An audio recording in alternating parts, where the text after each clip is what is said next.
विधान परिषदेच्या पदवीधर आणि शिक्षक मतदारसंघाची आज मतमोजणी आहे। सकाळी 7:30 वाजल्यापासून मतमोजणीला सुरुवात झाली आहे। तर उच्च शिक्षित मतदारांनी नेमका कोणाला कौल दिला याकडे सगळ्यांचं लक्ष लागलेलं आहे आणि याचा निकाल आता थोड्याच वेळामध्ये येण्याची शक्यता आहे। असं चित्र आज स्पष्ट होण्याची शक्यता आहे। अनिल परब, निरंजन डावखरे, किरण शेलार यांची प्रतिष्ठा पणाला लागली आहे, त्यामुळे यापैकी आता कोण या ठिकाणी बाजी मारणार याकडे लक्ष आहे। तर मुंबई पदवीधर आणि शिक्षक, त्याचबरोबर कोकण पदवीधर आणि नाशिक शिक्षकसाठी मतमोजणी सुरू झाली आहे। तर 26 जूनला ही इथं मतदान झालं होतं आणि जे शिक्षक उमेदवार मतदार आहेत त्याचबरोबर जे पदवीधर मतदार आहेत त्यांनी आपल्या प्रतिनिधीसाठी इथं मतदान केल्याचं पाहायला मिळालं होतं आणि त्या सर्व उमेदवारांचे भवितव्य हे मतपेटीमध्ये कैद झालेलं होतं। आज मतमोजणीला सुरुवात झाली आहे। सकाळी 7:30 वाजल्यापासून या मतमोजणीला सुरुवात झाली आहे आणि आज संध्याकाळपर्यंत कोण जिंकून येणार त्याचं चित्र स्पष्ट होण्याची शक्यता आहे। पसंती क्रमानुसार मतदान असतं, त्यामुळे मतमोजणीला वेळ लागण्याची शक्यता आहे।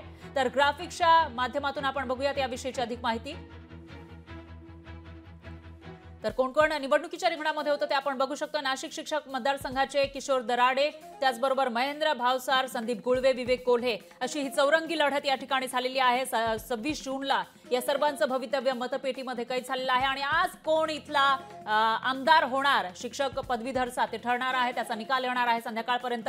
त्याचबरोबर मुंबई पदवीधरसाठी अनिल परब आणि किरण शेलार यांच्यामध्ये मुख्य लढत पाहायला मिळालेली होती, त्यामुळे आता कोणाच्या गळ्यामध्ये आमदारकीची माळ पडणार, कोण निवडून येणार याकडे लक्ष आहे। तर मुंबई शिक्षक मतदारसंघासाठी नमो अभ्यंकर, त्याचबरोबर शिवनाथ दराडे, सुभाष मोरे, शिवाजीराव नलावडे हे निवडणुकीच्या रिंगणामध्ये उतरलेले होते, त्यामुळे आता कोण निवडून येणार असा या ठिकाणी सवाल आहे आणि त्याचं उत्तर आजच मिळण्याची शक्यता आहे। तर कोकण पदवीधर मतदारसंघामध्ये निरंजन डावखरे आणि रमेश कीर यांच्यामध्ये प्रमुख लढत पाहायला मिळाली होती आणि दोन्ही बाजूने जोरदार प्रचार करण्यात आला होता। पण आता जे मतदार आहेत त्यांनी मात्र कोणाला कौल दिलेला आहे ते अगदी थोड्याच वेळामध्ये समोर येईल।